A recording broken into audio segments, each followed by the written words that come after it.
She didn't yell, she didn't cry, she just smiled and delivered 7 words that made her mother and sister go pale. A child's bike lay twisted on the driveway, a hammer, a silence louder than any scream. You think family means love? Think again. For Rachel, family meant blame, betrayal, and walking on eggshells since childhood. But that day, something shattered. And it wasn't just the bike. It was the lie she'd been living under for decades. You want justice? You want truth? Then sit down, because this isn't just a story. This is how a woman stood up for her daughter and for herself. It was one of those rare afternoons where everything just clicked. The sun was out, not too hot, not too cold. The laundry was done, dinner was prepped, and for once, the dishwasher wasn't beeping like it was on the verge of rebellion. Rachel stood by the window, watching Lily pedal up and down the driveway, her laughter a melody in the quiet suburb. The new bike sparkled under the sunlight, cherry red with glittery streamers, a basket up front, and a little bell that chimed every few seconds. Rachel had spent weeks researching, saving, and finally choosing the perfect model. Lily had been asking for it for months, drawing pictures of it in her notebooks, daydreaming out loud during breakfast. Seeing her daughter's joy felt like a small but powerful win. Rachel had invited Margaret and Amber over that day, not because she particularly wanted to, but because she thought maybe, just maybe, things could be different, better. It was Lily's joy that inspired the invitation. Rachel figured maybe sharing this beautiful moment would soften the edges between them. Maybe Amber would see how much Lily adored Grace, her cousin. Maybe Margaret would smile without that tight judgment always curling her lips. When they arrived, Lily had run to greet them, her eyes sparkling. "Grandma! Auntie Amber! Come see my new bike!" She beamed, grabbing their hands with all the trust and love in the world. Rachel watched from the doorway, half hopeful, half wary. Amber's smile was brief and strained. Her gaze flicked to the bike, lingered too long, then dropped to the ground. Margaret gave a small nod, her mouth set in its usual unreadable line. Lily, oblivious, tugged them forward like a tour guide showing off the Eiffel Tower. "Look, it's red like I wanted, and the basket fits Bunny, and listen, ding ding." Rachel stepped outside, wiping her hands on her jeans, heart swelling with quiet pride. Then Amber said nothing, not one word. She just stared at the bike like it had insulted her. Her jaw clenched, her nostrils flared slightly. Rachel recognized the signs, though they were subtle. She'd grown up reading Amber's moods like a second language, necessary for survival. And yet she still didn't see it coming. Amber turned on her heel and walked back into the house. Rachel blinked, confused. Lily looked up, puzzled. "Where's Auntie going?" she asked. Margaret shrugged. Probably forgot something. Moments later, Amber emerged. With a hammer. Rachel's breath hitched. Surely not. Surely she wouldn't. But she did. Amber walked straight up to the bike, raised the hammer, and brought it down with a sickening crunch. The sound of metal being forced into unnatural angles echoed down the driveway. Lily gasped, her hands flying to her mouth, her tiny shoulders trembling. The second blow shattered the front wheel, bent it backward. A streamer fluttered to the ground, limp and torn. The third hit was deliberate, final. The frame cracked. Rachel couldn't move. Her legs wouldn't respond. Her mind screamed, but her mouth remained shut. Amber looked at Lily, 6 years old, cheeks flushed with heartbreak, and said, "That should be a lesson." Rachel finally found her voice. "A lesson?" Amber wiped her brow like she'd just finished some important task. "She needs to learn that actions have consequences, that flaunting things others don't have isn't kind." Lily didn't understand. She just stared, eyes wide, lips quivering. Margaret folded her arms. "You shouldn't have bought it for her." That broke something inside Rachel. not the words themselves, but the ease with which they came, as if it made perfect sense to destroy a child's joy to teach a warped lesson in humility, as if this moment, this violence, was justified. Rachel didn't scream, she didn't cry, she smiled, a slow, deliberate smile that made both Amber and Margaret hesitate, because they thought she would break, but Rachel had already broken, years ago. Now it was their turn. Rachel's smile didn't fade. It sat quietly on her face like a secret, one that no one else in that driveway knew the shape of yet. Margaret and Amber exchanged a quick glance, waiting for Rachel to explode, to cry, to do something, anything, but smile. The silence hung heavy between them, only broken by the soft ticking of the warped metal cooling under the sun. Then Rachel spoke, calm even. That bike wasn't for Lily, it was for Grace. Amber's mouth dropped open, just slightly. A stunned beat passed before she barked out a laugh.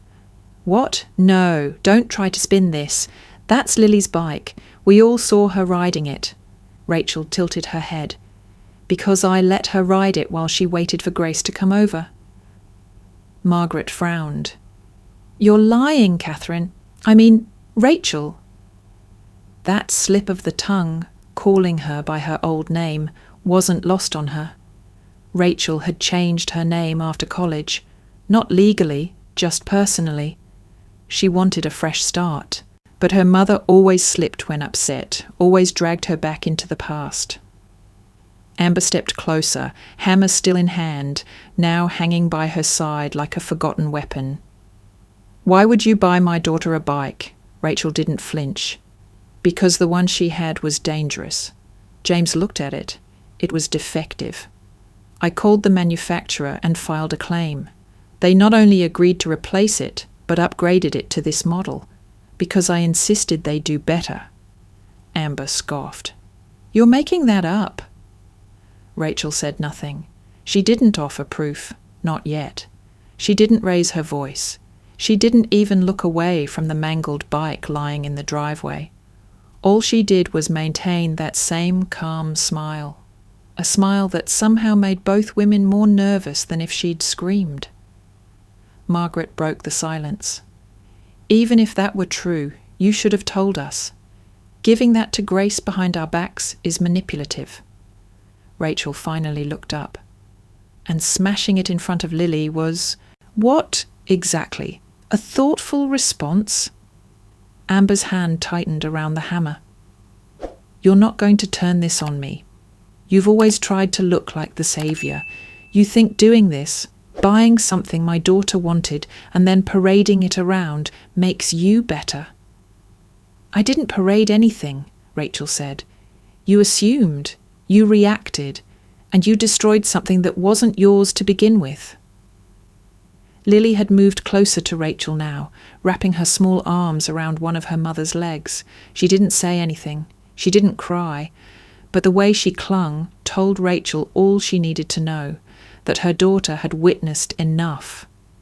Amber shifted, her anger boiling now, flustered by Rachel's refusal to match her volume, her chaos. You're lying, she said again, this time with less conviction. Rachel took a breath. I can show you the emails, the receipts, the order confirmations with Grace's name on it, but I won't, not right now, because what matters isn't the paper trail. It's that you didn't stop to ask. You didn't pause. You saw something good and assumed it was against you, and you destroyed it. Margaret stepped forward. We're family. You don't do this to family. Rachel looked at her mother, long and hard.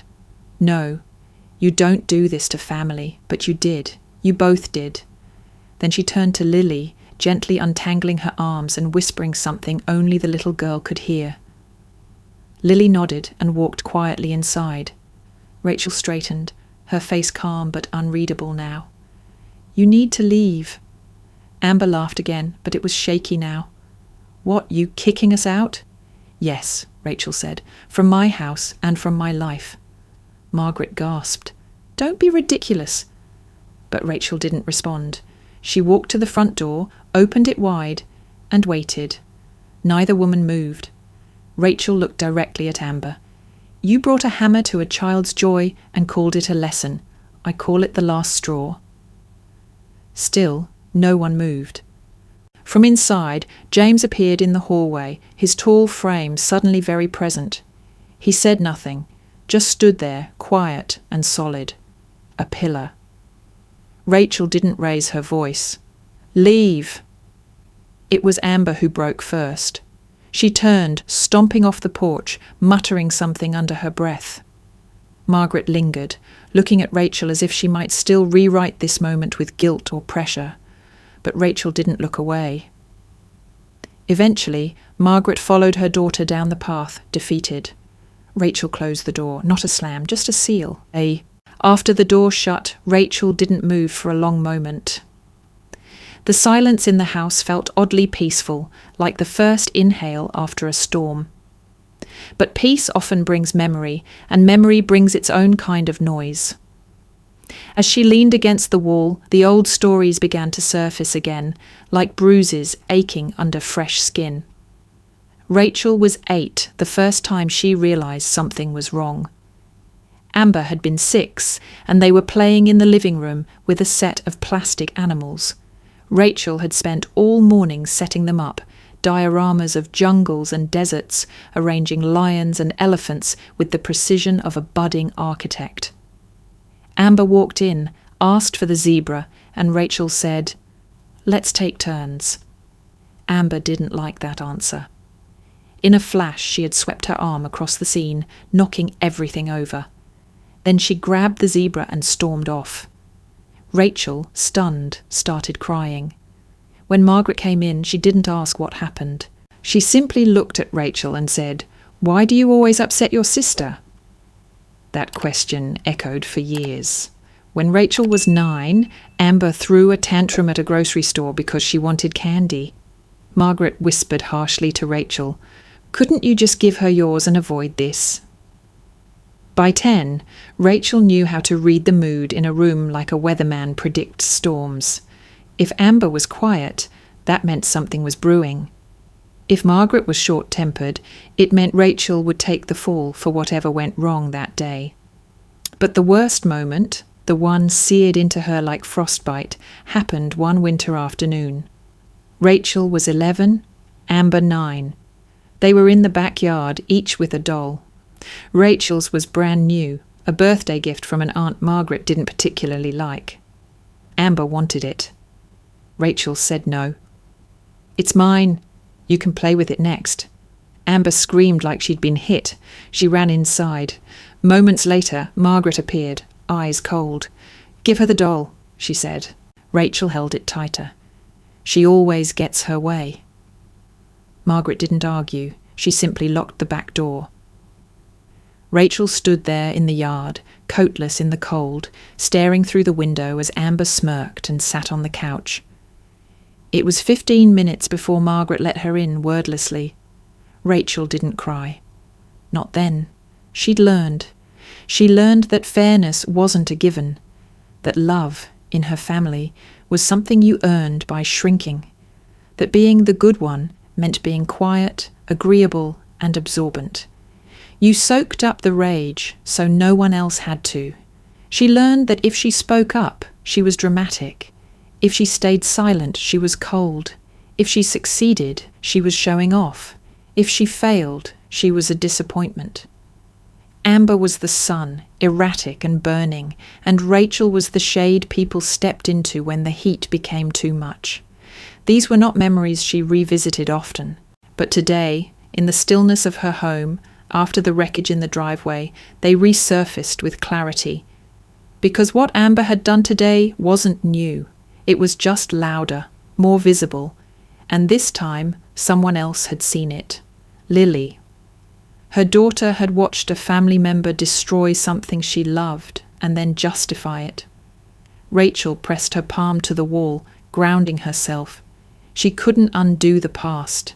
She couldn't rewrite the childhood that had taught her to bend and break just to keep the peace. But she could make sure Lily didn't inherit that silence. She could make sure Lily knew. Love does not come at the price of dignity. As Rachel grew older, she did what many children of chaotic families do. She tried to become indispensable. She figured if she was useful enough, kind enough, successful enough, maybe love would follow, maybe respect would too. So she poured herself into her studies, straight A's, debate team, scholarships. While Amber coasted, Rachel climbed. Through college, she worked 2 jobs, ate canned soup in dorm rooms, and studied until her eyes blurred. Meanwhile, Margaret sent care packages to Amber, makeup kits, trendy jackets, even cash, despite Amber failing 2 semesters. "She's fragile," her mother would say. "Not everyone's like you." Rachel learned not to ask for help, but she did what was expected. She smiled through family gatherings, sent birthday cards, even covered a few of Amber's credit card bills in her early 20s. It was never enough to shift the dynamic. She was still the responsible one, the reliable daughter, the fix-it person, never the favoured one. Years later, after law school, Rachel landed a job at a mid-sized firm. It wasn't glamorous, but it was steady, and the paychecks finally allowed her to breathe. She and James bought their first home. Lily came 2 years later, a miracle wrapped in soft cries and tiny fingers. Rachel felt a shift inside her. Maybe now, with her own family, she could unlearn the damage of the old one. But families like hers rarely stay in the past. Amber, still floating from job to job, often dropped by with Grace in tow, needing something, groceries, childcare, a place to crash. Margaret would call and remind Rachel, "She's your sister, you have to help." And she did, more often than not. Quietly, consistently, even when it meant stretching her own budget, even when it meant biting her tongue through snide comments about how some people always think they're better than the rest of us. Rachel endured it because she thought, maybe this is just what family is. Give more than you get. Be the steady one. Then came her wedding. It was small, by design. Rachel had wanted something intimate, personal. Just a few close friends, some distant cousins, and immediate family. She sent invitations out 6 months in advance, confirming dates with her mother to make sure the timing worked. Margaret called her a week later. "You need to uninvite some people." Rachel blinked. "What? Why?" Amber's feeling overlooked. She doesn't know many of the guests. She feels like she'll be out of place. "She's my sister," Rachel said. "Everyone knows who she is. This is about James and me. It's our day." There was a long pause on the other end of the line. "I just think," Margaret said finally, "if Amber doesn't feel comfortable, maybe it's better I don't come either. I don't want to make things harder for her." Rachel stared at her phone, stunned. She didn't yell. She didn't plead. She simply said, "I understand," and ended the call. That was the day she realized something unshakable. Her mother's loyalty had never been to her. It had always been to Amber. It wasn't just favoritism, it was hierarchy. Rachel, no matter what she achieved, no matter how generous or forgiving, would always be second place. Not because she was lesser, but because Amber was allowed to be more. That call became the turning point. Rachel didn't cancel the wedding. She walked down that aisle without her mother there, and though it broke something in her, it also built something new. Resolve. From then on, she kept her distance. The help continued, but the expectations changed. She no longer sought approval, no longer tried to fit herself into a mold that had never been shaped for her. But now, standing in her kitchen years later with the memory of the destroyed bike still fresh, Rachel realized something else. Keeping her distance wasn't enough. Because when you build a boundary with no wall, people still find ways to crawl over it. It happened a week before the hammer. The kind of ordinary afternoon that shouldn't have mattered, but did. Rachel had set out a few folding chairs in the backyard while the girls played. Lily and Grace had always gotten along surprisingly well, despite the tension wrapped tightly between their mothers. They were 6, wild with imagination, bouncing between fairy kingdoms and ninja missions. Grace had brought her bike over, a slightly older model with peeling decals and a squeaky pedal. Lily didn't seem to notice. She just said, "Let's race," and they took off down the sidewalk, giggling. Rachel was sipping iced tea when she heard the screech. Not a crash, not a scream, just a mechanical hiccup, a pop, a skid, then silence. She stood instantly, rushing to the front. Grace was on the ground, her bike tipped over beside her. Lily stood frozen, her hand hovering like she didn't know what to do next. Amber was already outside, storming down the steps, zeroing in like a missile. "What did you do to her?" she barked. Rachel reached them just in time to hear Grace whisper, "It just stopped." Amber ignored her daughter. "You let her ride it, and now it's broken," she snapped at Lily, who shrank behind Rachel's legs. Rachel put up a hand. "Hold on. No one's blaming anyone." Amber pointed at the bike, one hand on her hip, the other gesturing like she was presenting Exhibit A. "The chain's off, the pedal's bent. What the hell did your kid do?" Lily looked like she might cry, but Rachel stayed calm. "She didn't do anything. They were riding together. Grace fell. That's all." Amber scoffed. "Of course you're defending her." Rachel crouched and gently examined the bike. Something about the damage felt off. The chain hadn't just slipped, it looked twisted. The pedal arm had a hairline crack. Rachel couldn't tell for sure, but it didn't look like the kind of thing a child's weight could cause. She said nothing at the time. Instead, she picked the bike up, loaded it into the trunk of her car, and told Amber, "James will take a look." Amber rolled her eyes. "What, your husband's a mechanic now?" "He's patient," Rachel said, "and smart." That night, James wheeled the bike into the garage, flipped it over onto a stand, and started poking around. Rachel leaned against the frame of the door, arms crossed. 10 minutes in, he looked up. "She didn't do this." Rachel straightened. "You're sure?" James pointed with his screwdriver. "This crack here. Structural fatigue. It was going to fail. The chain's a mess because of it. Could have happened to anyone. Honestly, they were lucky." Rachel exhaled slowly. Relief first, then fury. Because Amber had looked at the situation and immediately decided who was guilty. Because Margaret, when Rachel called to explain what happened, had responded with, "Well, maybe Lily should have been more careful." Because even Grace, soft-spoken Grace, had tried to tell her mom it wasn't Lily's fault, and Amber had hushed her. Rachel stared at the broken bike under the fluorescent lights of the garage, her stomach tight. This wasn't about the bike. Not really. It was about the default setting of her family. Assume Rachel, or someone she loved, was to blame. Always.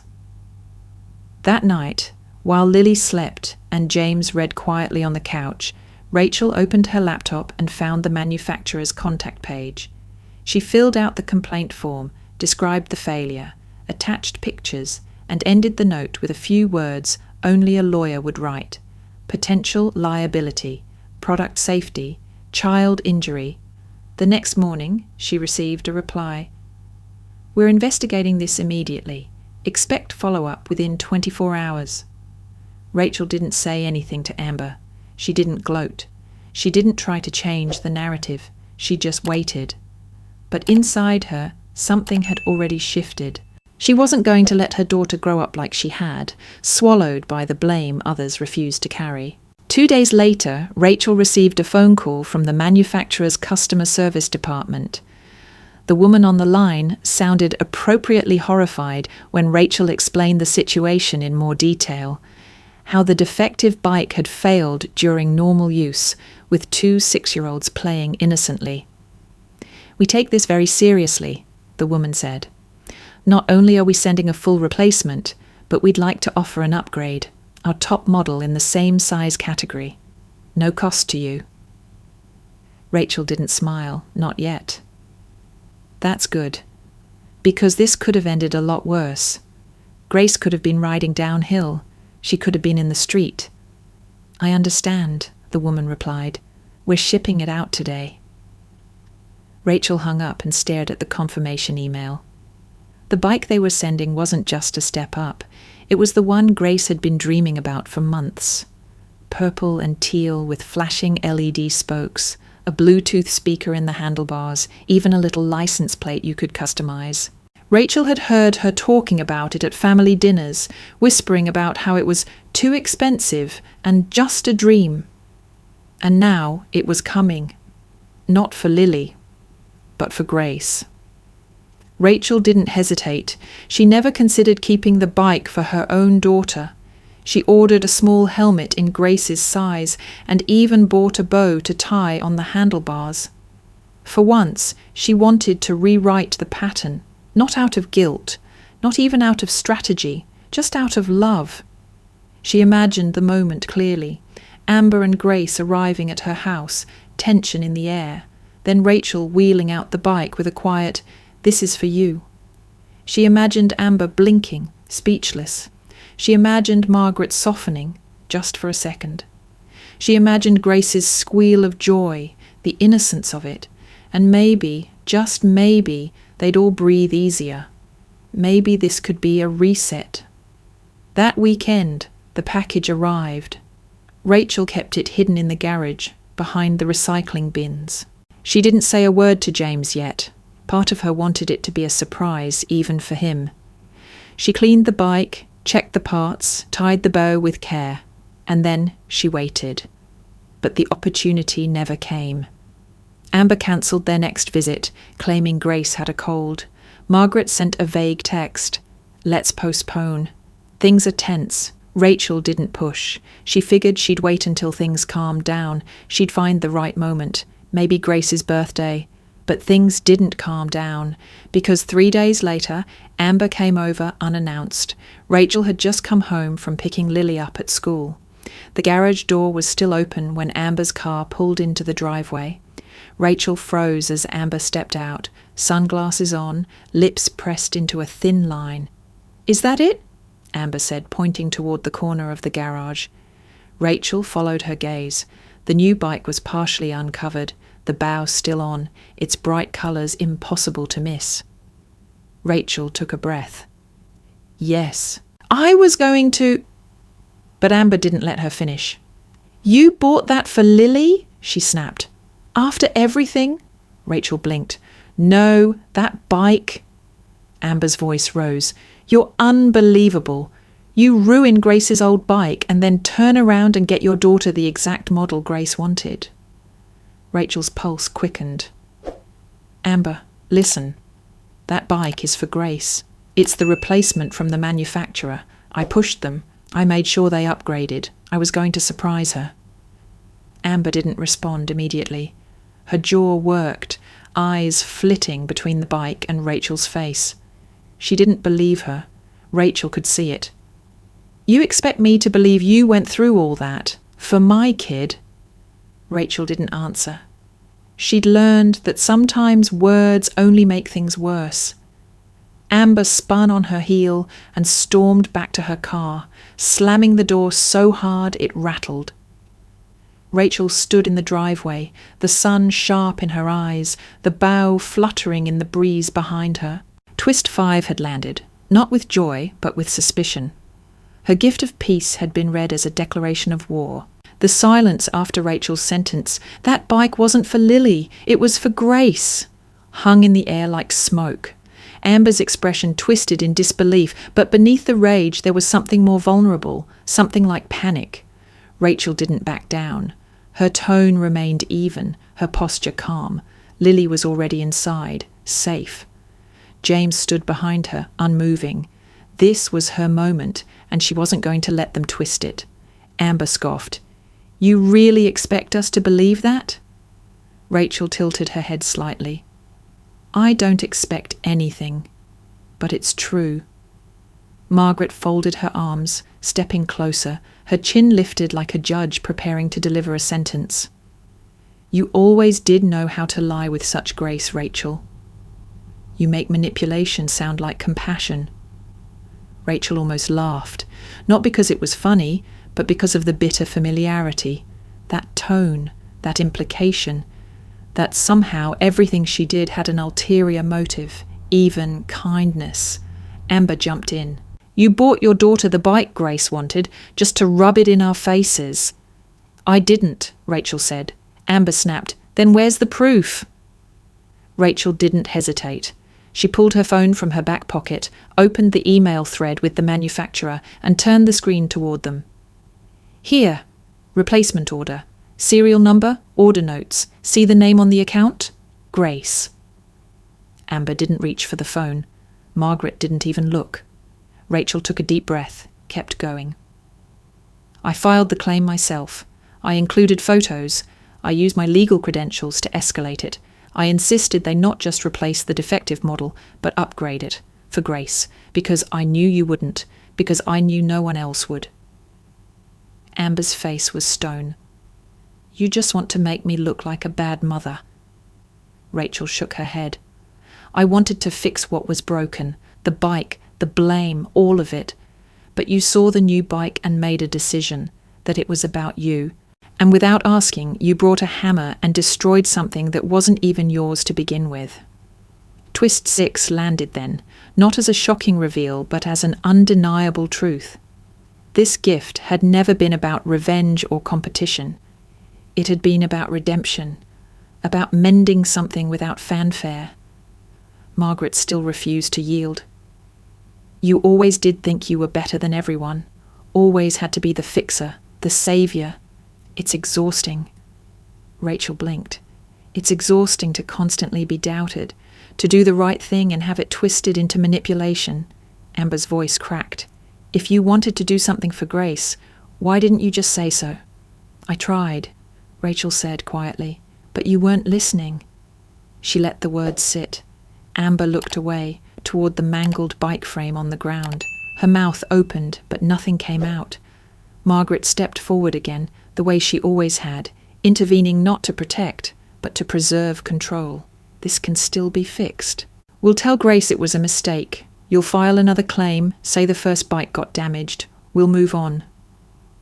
Rachel stared at her, stunned at the ease with which her mother manufactured alternate realities. "You want me to lie again? To cover for this?" Margaret didn't flinch. "It's the best way forward." Rachel looked between them, two women who had always rewritten history in real time. But now she had receipts. She had clarity. She had enough. "No," Rachel said. "What happened today doesn't get rewritten." She saw it then, the flicker of fear in Margaret's eyes, the recognition that Rachel wasn't bending anymore. And for the first time in years, Rachel didn't feel like a little girl trying to prove her worth. She felt like a woman who finally knew it.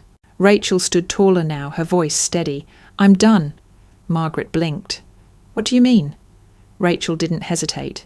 "Leave, from my house and from my life." The words landed like a crack of thunder. Even Amber flinched. Margaret looked as if she'd been slapped, not by volume, but by certainty.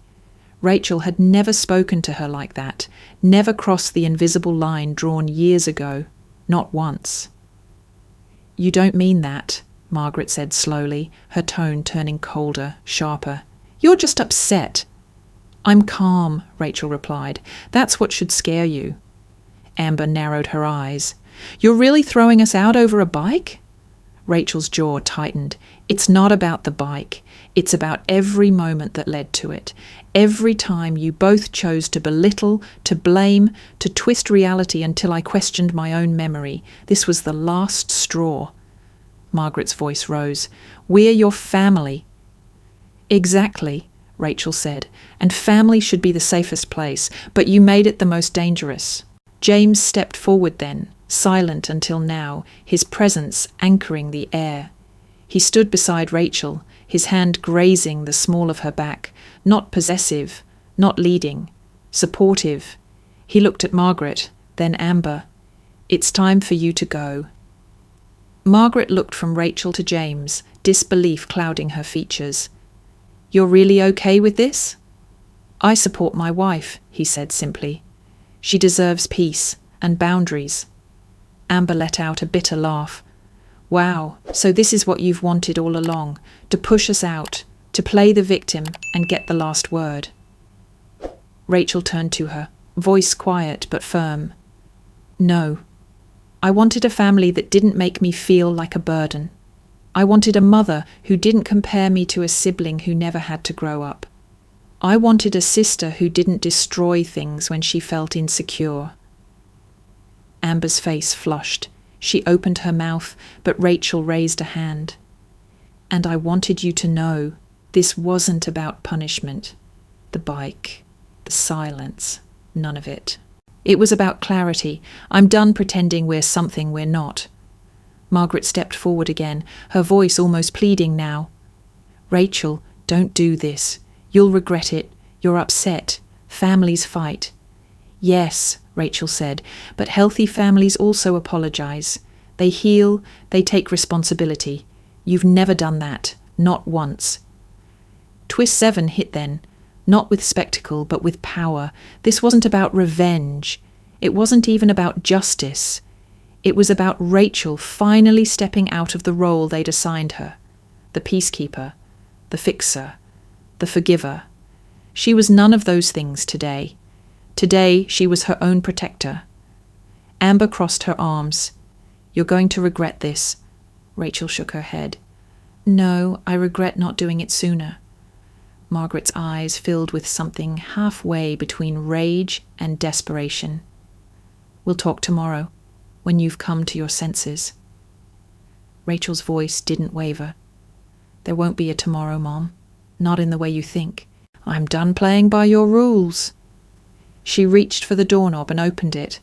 The breeze outside carried the scent of cut grass, distant laughter, and freedom. Amber lingered. You can't just erase us. Rachel met her gaze one last time. You already erased me years ago. I'm just finally agreeing with you. Neither Margaret nor Amber moved. Then James stepped forward again. Do I need to call someone? That did it. Amber turned sharply, walking out without another word. Margaret paused, as if trying to invent a final line that would reclaim her authority. But there wasn't one. She walked out in silence. Rachel closed the door behind them, softly, not with drama, but with finality. Rachel didn't slam the door. She didn't scream.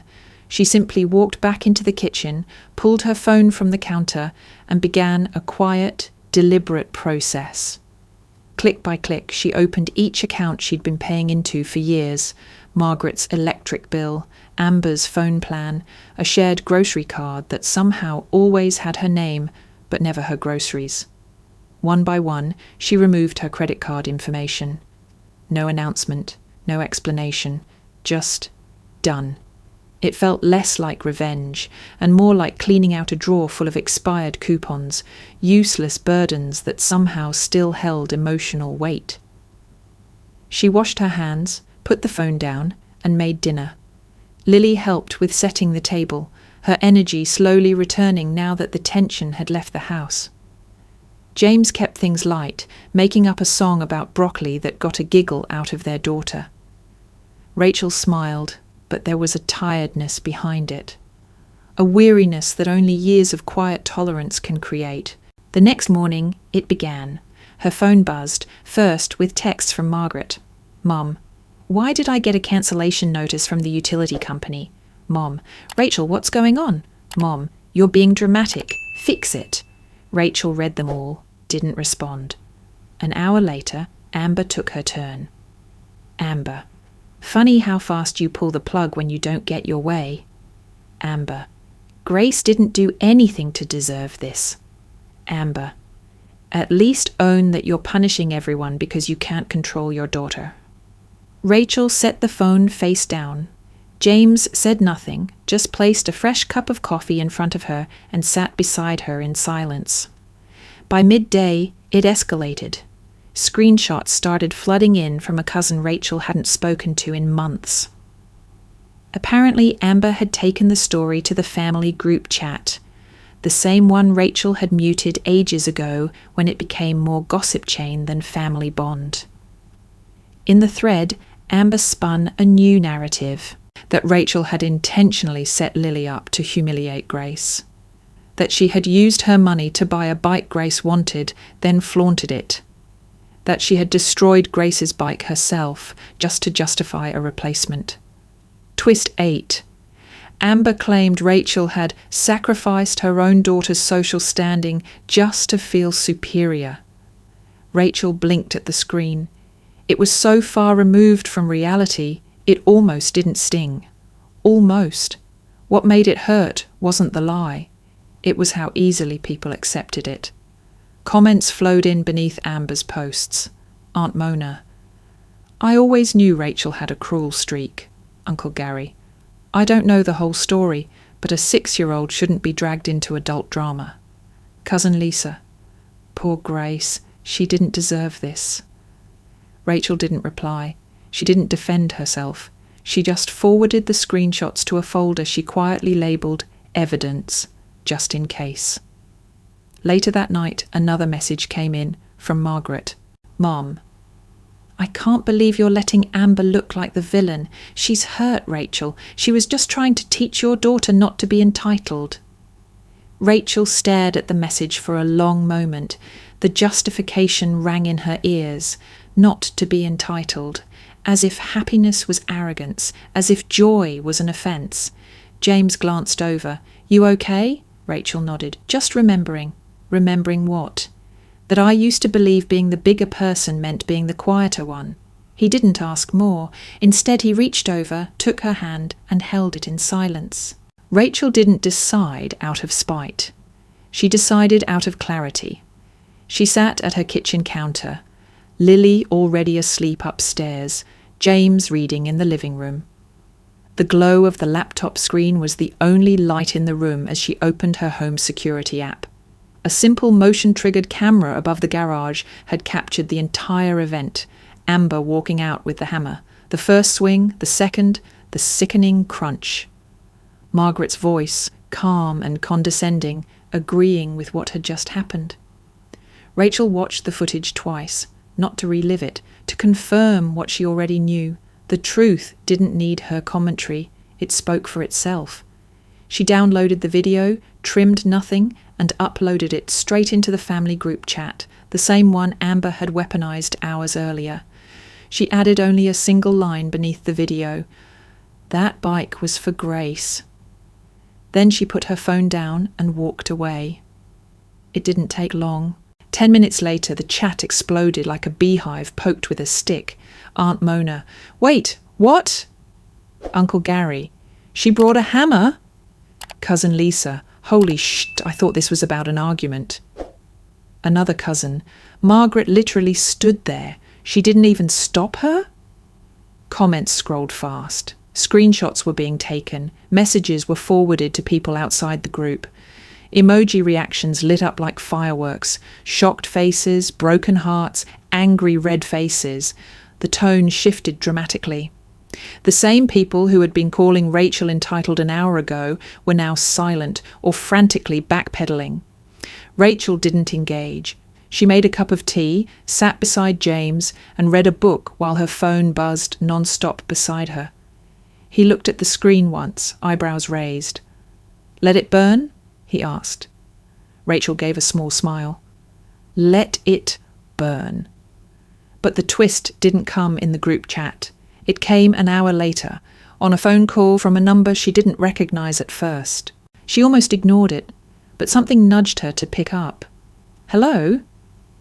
A long silence. Then a familiar voice. Rachel, it's me, Derek. Amber's husband. Rachel sat up straighter, the teacup forgotten. They'd never spoken directly beyond obligatory greetings. He had always been quiet, almost disengaged at family gatherings, tired, distant, like a man walking through fog. I saw the video, he said. Rachel didn't answer right away. She wasn't sure what he wanted or where he stood. His voice cracked slightly. I didn't know it was like that. She exhaled softly. I didn't post it to shame anyone. Couldn't keep letting people rewrite what happened. I get it, he said. I've been rewriting things in my head for years. Rachel stayed silent, letting him talk. I knew Amber had moods, he continued, but I didn't know it had gotten that far. And Grace, she doesn't talk much about her mom, but she lights up when she talks about Lily and about you. Rachel blinked. Derek took a breath. Thank you for fighting for her, even when no one else would. The line went quiet again. Then he added, I'm going to talk to a lawyer about custody. Rachel's heart dropped, not from fear, but from the weight of what that meant. It was the first time anyone from Amber's side had acknowledged the damage, had chosen truth over alliance. Whatever you need, Rachel said softly, I'll help if I can. They hung up without ceremony. Rachel sat in the quiet afterward, staring at the dark window above the sink, her reflection dim and still. Twist 9 had landed, and it wasn't fiery or dramatic. It was steady, ground-shifting. Someone had finally seen her. The news came 3 days after the video went live. Rachel had just finished helping Lily with her spelling homework when her phone lit up with a message from Derek. Derek, filed today, custody petitions in. She stared at the screen for a long moment, her hand hovering just above it, her heart thudding, not from shock, but from the enormity of it. Amber's husband, once passive and distant, had drawn a line in the sand. Not with threats, not with shouting, with paperwork. It was the first real action anyone in that family had taken against Amber. And it didn't come from outrage, it came from protection for Grace. Rachel typed back a simple response. Rachel, if you need anything, I'm here. The reply came almost instantly. Derek, I know. That's why I called you first. That evening the house was quiet. James cooking dinner, Lily colouring at the table, when Rachel's phone rang again. She didn't recognise the number, but she answered anyway. Rachel. It was Margaret. Her voice was brittle, like glass held too tight. I saw what Derek did, she said. Rachel didn't respond. I've spoken to Amber, Margaret continued. She's devastated. Rachel raised an eyebrow, not because Amber was hurting, but because of what her mother was choosing to highlight first. And Grace? Rachel asked. Margaret paused. Too long. She doesn't understand. She's just a child. Exactly, Rachel said. A child who watched her mother destroy something with a hammer. I told Amber that was a mistake, Margaret said, a little too quickly.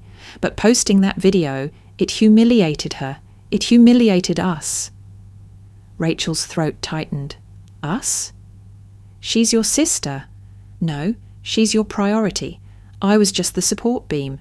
Don't be dramatic, Margaret snapped. But the edge in her voice was duller now, worn. Margaret's tone softened again. Look, this is getting out of hand. Everyone's talking. The group chat's a mess.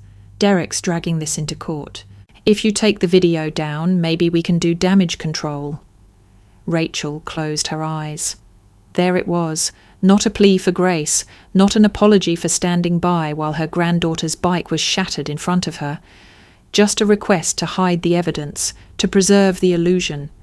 Twist 10 settled over Rachel's shoulders, not in fire, but in ice. Margaret wasn't trying to fix things for Grace. She wasn't protecting her grandchild. She was trying to salvage control over Amber, over the narrative, over Rachel. No, Rachel said. Margaret's voice rose slightly. You're ruining the family. Rachel exhaled. No, I'm just turning on the lights. There was silence on the line, sharp and sudden. You used to be different, Margaret said finally. Softer, more forgiving. I used to beg to be loved, Rachel replied. Now I teach my daughter not to. Another long pause. Then Margaret's voice dropped into a low, warning hiss. You'll regret this. You're tearing everything apart. Rachel didn't answer, because Margaret was right about one thing. It was falling apart, but it had been cracked for years. Rachel was just done pretending she couldn't see it. She hung up without another word. Across the kitchen, James looked up from the stove. "You okay?" Rachel nodded, even though her throat ached. "Yeah, just a new kind of tired." He walked over, wrapped his arms around her, and held her there for a while. No words, just warmth. Some collapses, she realized, weren't disasters. They were revelations. And sometimes the only way to build something real was to let the illusion fall. Rachel didn't answer Margaret's last call, or the two after that. She also didn't respond to Amber's texts, which came in rapid bursts, each one laced with sarcasm, accusations, or thinly veiled threats. Amber, "You think you've won? This isn't over?" Amber, "Don't act like you're better. You're just colder." Amber, "You ruined this family, not me." Rachel read each message once, then archived it. She didn't block them. She didn't retaliate. She simply removed their access to her reactions. Later that night, as Lily slept upstairs and the world outside settled into a hush, Rachel stood in the middle of her living room with James. Around them were 3 cardboard boxes, a trash bag, and the quiet hum of decision. They were cleaning, but not like they'd done before. This wasn't about dust or clutter. This was about memory. James reached up to a high shelf and pulled down an old photo frame, one Rachel hadn't looked at in years. Inside, it was a picture from her college graduation. Margaret stood to one side, her hand on Amber's shoulder, not Rachel's. Amber wore a dress far too fancy for the occasion. Rachel remembered the day clearly. Margaret had spent more time fussing over Amber's outfit than celebrating Rachel's degree. Rachel took the frame, opened the back, and slipped the photo out. She stared at it for a moment, then tore it cleanly in half. One piece went into the trash, the other into the fire pit outside. James didn't ask why. He didn't need to.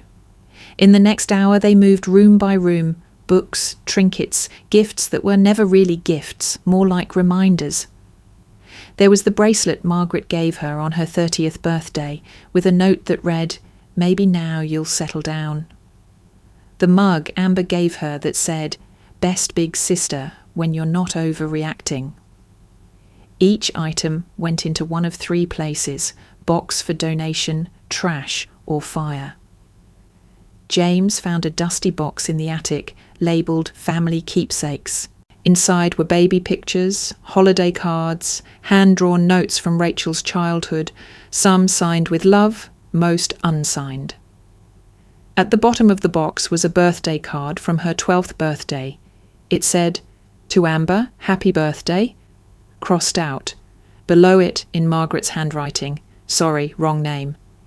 Rachel held the card for a long moment, then she dropped it into the trash. "You sure?" James asked gently. Rachel nodded. "It doesn't feel like a loss. It feels like clearing space for the truth." Twist 11 landed not with drama, but with an exhale. Rachel didn't feel grief. She felt light. By midnight the house looked almost the same, but the air inside it had changed. It was less crowded somehow, as if the ghosts of expectation and guilt had been swept out with the old birthday cards and backhanded souvenirs. They sat on the couch, legs tucked under blankets, the fire pit outside flickering gently through the back window. Rachel sipped tea, while James leaned against her shoulder. "You know," she said quietly, "I thought this would feel heavier." James turned his head toward her. "It doesn't?" "No," she smiled. "It feels like breathing with both lungs." He kissed her temple and didn't say anything more. They watched the flames dance. Somewhere in the pile of ash were decades of stories that had never belonged to her, but had been assigned to her anyway. Now they were gone. In the days that followed, Amber stopped texting. Margaret went silent. The family group chat quieted to a dull hum, then vanished completely from Rachel's concern. But Rachel didn't feel abandoned. She felt chosen by herself. She chose peace. She chose truth. She chose to stop explaining her existence to people determined to misunderstand her. And for the first time in her life, Rachel looked around her home, her real family, James, Lily, their shared warmth, and thought, this is enough. This is more than enough. The morning after the fire pit, the house felt lighter. Not cleaner, though the trash bags and missing knickknacks made a difference, but emotionally lighter. Rachel woke before the sun, padded barefoot into the kitchen, and stood at the window. The sky was still that soft grey blue that comes before dawn, and for the first time in a long time she felt no dread waiting in the quiet. She poured a cup of coffee and leaned against the counter, listening to the stillness. No text chimes, no buzzing with guilt-laced messages, just quiet. Upstairs, Lily stirred. When Rachel walked into her daughter's room, she found her curled beneath the covers, hugging Bunny, her well-loved stuffed rabbit. Lily blinked up sleepily, her voice barely a whisper. "Mom?" Rachel sat on the edge of the bed. "I'm here, sweetheart." Lily hesitated. Then she asked, "Did I do something wrong?" Rachel's heart clenched. She had been so focused on protecting her daughter physically, from the hammer, from the yelling, from the fallouts, that she had almost forgotten how deeply children internalize emotional storms. Even when no one blames them, they blame themselves. "No, baby," Rachel said, brushing hair from Lily's forehead. "You did nothing wrong. Not then, not now, not ever." "But Auntie was mad, and Grandma said—" Rachel cut her off gently. "They were wrong. Being mad doesn't make you right, and sometimes even grown-ups forget how to be kind." Lily nodded slowly, like she didn't fully understand but wanted to. "Are they coming back?" she asked after a moment. Rachel didn't flinch. Not for a while. Maybe not at all. "Because they broke the bike?" Lily asked. Rachel considered that. Then she said, "Because they forgot how to treat people with love. And our house, our family, is for love." Lily was quiet for a long time. Then she whispered, "Do we still get ice cream?" Rachel laughed, soft and real, and leaned down to kiss her forehead. "Absolutely."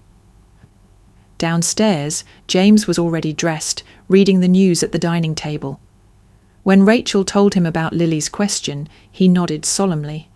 "She's strong," he said. "She shouldn't have to be," Rachel replied. They piled into the car around noon, the sun high and bright. Rachel let Lily pick the place, the one with the purple chairs and the gummy bear toppings. And they drove with the windows down, wind tangling Lily's hair until she looked like a cartoon character. At the shop, Rachel let Lily get 3 scoops instead of 2. Chocolate, birthday cake, and cotton candy, with gummy bears, and sprinkles, and a cherry. James got mint chip, as always. Rachel chose pistachio. She didn't know why, but it felt right. They sat outside on a little bench, plastic spoons clinking against paper cups. For a few minutes, no one spoke.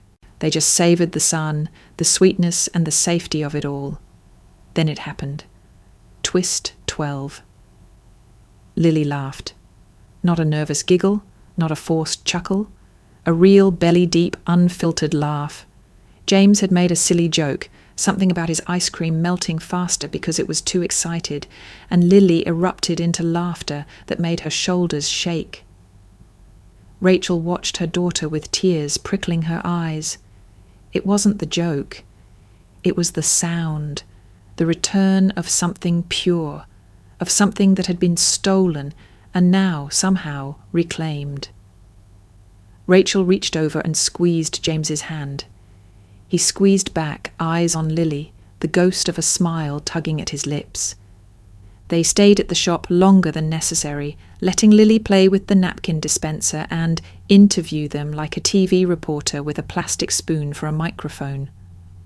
On the drive home, she fell asleep in the back seat, ice cream coma settling in. Rachel glanced in the rearview mirror at her daughter's peaceful face. She had almost forgotten what it felt like to be this calm, this free.